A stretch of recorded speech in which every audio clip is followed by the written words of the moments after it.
Welcome to the family, son.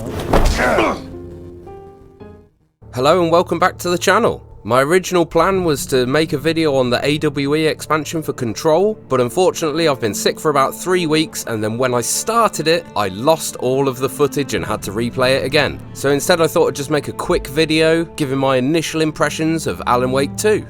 I won't give out any story spoilers, and the footage that I use will probably be from the first couple of hours of the game, mostly stuff that you would have seen in the trailers and the pre-launch footage. Okay, with that said, we might as well just get started. And I think the first thing to say is I think this game's amazing. It is definitely Remedy's best game to date. I'm playing it on PlayStation 5, and I think it looks beautiful. I know the PC version looks way better, miles ahead, but the PlayStation 5 version is still great looking. The art direction's amazing, and the way that it layers live action footage with the video game elements is just fantastic. It's something they've really brought forward from their work on Control.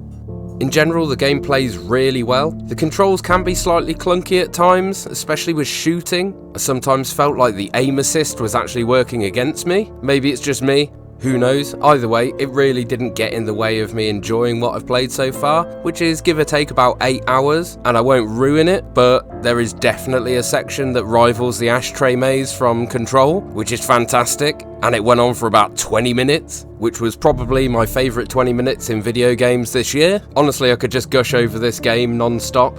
There are some issues with the game. Nothing's perfect, no game is perfect, and I don't want to sound too negative because I think this game really is a top tier game. But using the caseboard as Saga Anderson is a little bit clunky, and 9 times out of 10 it's a menu to keep track of what's going on in the story, rather than being used to actually piece together what you need to do. It really doesn't detract much from the quality of the game. I was just expecting it to be a little bit more fleshed out than it is. But on the flip side of that, Alan's plot board is fantastic. It really fits seamlessly into the gameplay, and obviously canonically it makes sense for Alan to be using it. There really isn't much else negative that I want to say about the game. I have come across a few bugs, such as random objects and cars vibrating, getting caught on scenery a little bit, just the usual day one minor problems. We've actually had 2 patches since then, and I don't think I've seen anything since, although I'm sure there's probably still going to be a few out there. Okay, so the last thing I want to talk about really is how good this game feels. Its atmosphere is second to none, and it really pulls off the survival horror vibe.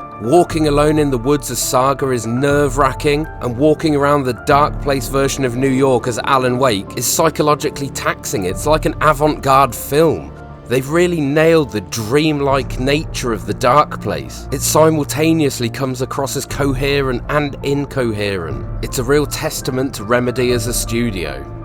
Right, that's it for now. I'm sure I'll come back and do another video on this once I've actually completed the game. Thanks a lot if you've watched it, give a like and subscribe, and I'll see you on the next one.